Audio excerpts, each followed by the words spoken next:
Ang pag-uusapan naman po natin ngayon ay tungkol dito sa pagkamatay po muli ni Paulo Tantoco, mga kababayan, na hanggang ngayon hindi pa rin po matanggap-tanggap ng pamilya, pamilya Duterte, Halak ng pamilya ng mga DDS. Ano yun, GP? May pamilya Duterte, may pamilya Didilis. halak Di ba po, yan po ang kanilang ipinagkakalat na kahit po sa kabila ng pagpapaliwanag ng Beverly Hills Police, ganon din ng LA Police, mga kababayan, at ng Bureau Files, na kinumpirma na walang katotohanan ang ibinibintang netong si Bobby Tiglao, mga kababayan, na ang kanya pong ginawang resulta ay maliwanag na altered, ay ganun pa rin po ang pagpapakalat ng fake news nitong si BP Sara Duterte, kasama na po itong si Amy, mga kababayan. Subalit ngayon po ay hindi na napigilan ng isang ina na maglabas ng kanyang saloobin hinggil po sa pagkamatay ng kanyang anak na dumadawit pa o nagdadawit ng ibang pangalan, mga ka-GP. Halina po, panoorin natin ang pagbibintang mula noon nitong si BP Sara na may kinalaman daw di umano sa pagkamatay ni Paulo Tantoco, etong si First Lady Liza Marcos. Tapos, nung nagkaroon ng malaking krimen sa Estados Unidos na merong namatay dahil sa drug overdose, at kung makikita ninyo doon sa police report ay nandoon na pangalan ni First Lady Liza Marcos, na isa sa mga tao doon sa loob ng kwarto kung nasaan yung tao ay nag-overdose sa suspected drug overdose sa hotel room, at ang daming nakikitang white powder substance na sinabi doon sa police report ay suspected cocaine din, ay bigla nilang kinuha si Pangulong Duterte. Sa kanya pala nang galing Oo. ang fake news. Siya pala ang source ng fake news na ito na pinapakalat. Tapos, Ayun, mga kababayan, yan po ang bintang nitong si BP Sara Duterte, na kahit wala po siyang katibayan, siya po ay nag-rely lamang doon sa balita ni Bobby Tiglao na nanggaling lamang doon sa Viber. Mga kababayan, mga ka-GPnatics, kaya po ang nanay mismo nitong si Paulo Tantoco ang nagsalita na, at hindi na po niya mapigilan maglabas ng sama ng loob dito kay Vice President Sara Duterte, maging dito po sa presidential sister, mga kababayan, na si Amy Duterte. halak Bakit naging Duterte naman yan? Duterte naman talaga ang ugali. Okay, mga kababayan, ito po ang nanay ni Paulo na si Nena Tantoco. Good evening, bilyonaryo and Miss Amy. Dedicated pa talaga, no?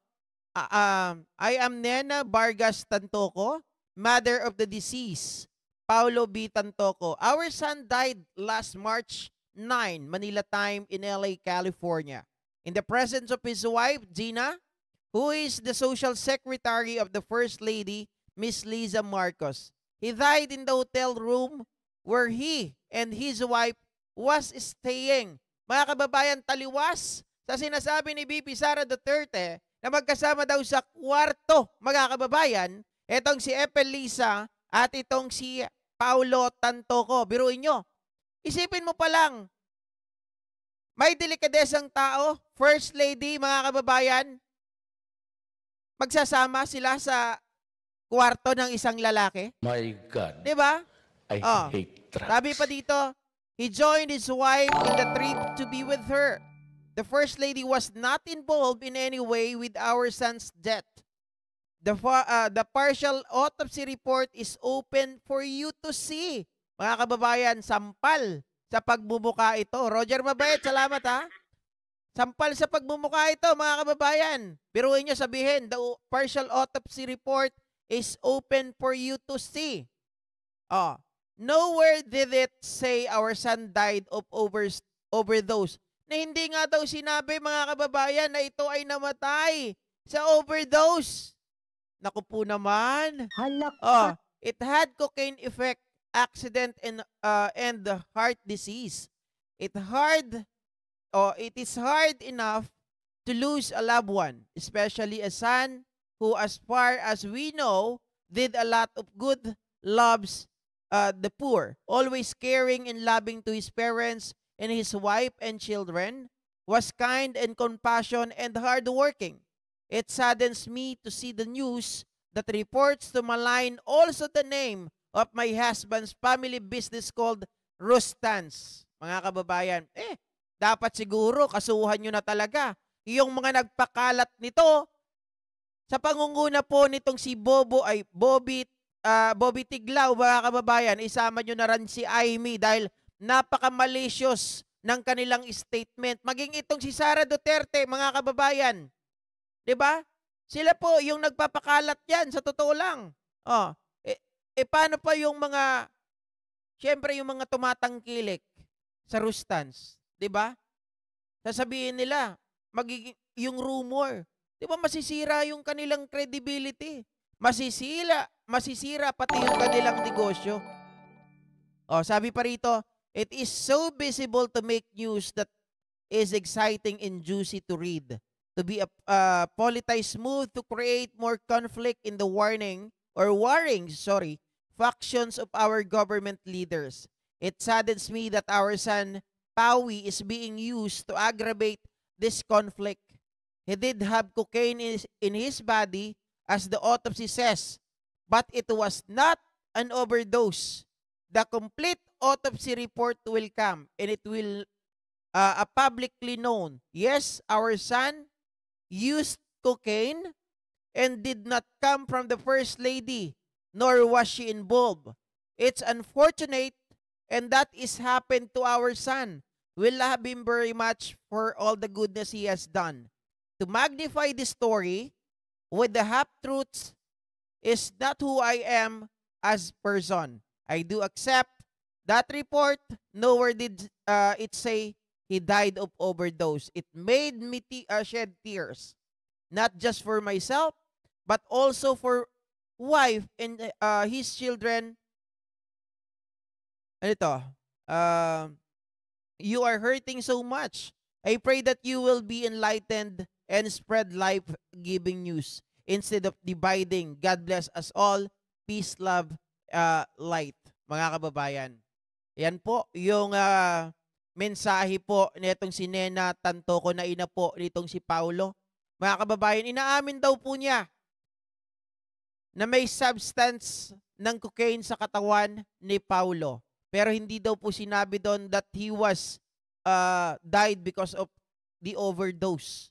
Because, mga kababayan, halatado daw ng ginagawa ng mga taong mapanira ay talagang dinidivide po, mga kababayan, ang atin pong gobyerno, ang Pilipinas, sa pamamagitan ng kanila pong pagpapakalat ng fake news. Imbis na dapat, mga kababayan, na dapat daw po ay, di ba, magbigay po, maging halimbawa, iba po ang kanilang ginagawa. Nagbibigay po ito ng conflict, mga kababayan, para po masira ang gobyernong ito. Nagbibigay po ng agam-agam sa mamamayang Pilipino na umawalan ng tiwala sa ating pong administrasyon. Pero niliwanag na yan, mga kababayan, mga ka-GP Natics, ng LA Police, ng US government, ng Vera Files, na wala po talagang kinalaman itong si First Lady Liza Marcos. Pero hindi po yun napigilan, hindi po yun natigil sa pagkakataong yon. Bakit?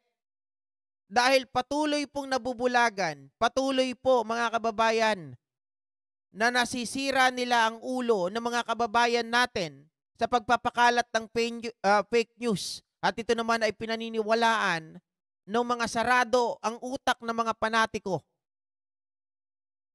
Na kung tutuusin, kung kayo po ay may logic, kung may logic ang mga DDS, madali nang ipaliwanag kung kasangkot si First Lady Liza, hindi mo siya makikita dito sa Pilipinas. Kung March 9 namatay, mga kababayan, etong si Paulo Tantoco, March 10, ay nakalipad na po at nakarating na dito sa Pilipinas si First Lady Liza. Sa makatuwid, wala pong grounds, wala pong rason para siya ay ikulong ng US Police or ng LA Police. 'Di ba?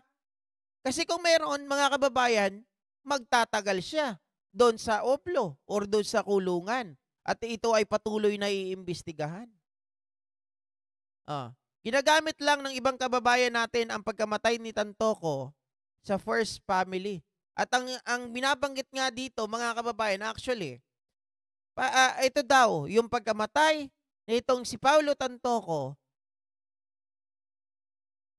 ay ginamit naman ng administrasyon na ito ang pagkakahuli dito kay Digong Duterte para daw, mga kababayan, ay para daw po ma-divert yung attention at ang usapan para mabaliwala daw yung issue ni First Lady Marcos, First Lady Liza. 'Di ba? Napakawalang kwentang paliwanag ni BP Sara Duterte, mga kababayan, mga ka-GP Natics.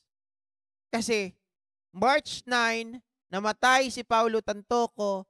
March 10, nandito na sa Pilipinas, etong si First Lady. March 11, mga kababayan, itong si Digong Duterte naman po ay hinuli papunta sa dahig. So kung titingnan natin, wala silang koneksyon sa bawat isa. Hindi pwedeng, ano lang yan, alibay lang ng mga Marcos para mawala yung issue ng pagkamatay ni Tantoco, hulihin natin etong si Digong Duterte. Ganun ba kabilis yun, mga kababayan? Di ba alam naman natin na yung warrant of arrest ng ICC kay Digong Duterte ay matagal na yan nating inaantay. Matagal na po yan, mga kababayan, na pinag-uusapan at binigyan pa nga sila ng babala.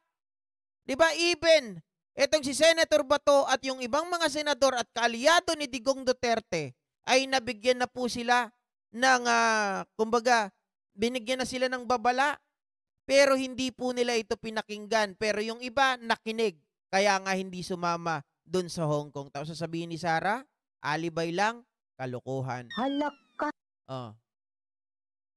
Sabi niya, Ma'am Leticia, wish mahuli na ang nag-doctored sa police report ng LA about Tantoco's death. Dapat kasuhan nila itong si Bobby Tiglao, kasuhan nila si Sara, kasuhan nila si Amy, at lahat ng mga nagpakalat ng fake news na yan. Mga kababayan, maliwanag na ito ay paninirang puri, maliwanag ito ay pagsira po ng kredibilidad ng pamilya Tantoco. Okay?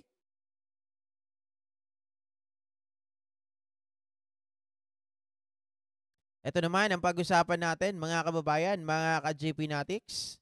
Pag-usapan naman po natin, mga kababayan, itong